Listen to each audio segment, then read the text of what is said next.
Чингисхана он долго служил заслоном от татаро-монгольских войск для государств Центральной Азии.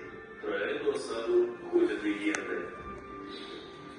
Узнав, что правитель Омрана, Каир-хан, захватил караван его купцов, Чингис-хан послал войско уничтожить город. 6 месяцев длилась осада.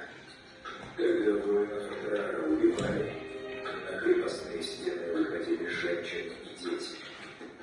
Город 2 месяца голодал, но был захвачен только после предательства одного из военачальников Караджи. Даже в плену Каир-хан не склонил головы перед потрясателем вселенной. По приказу Чингисхана его казнили, залив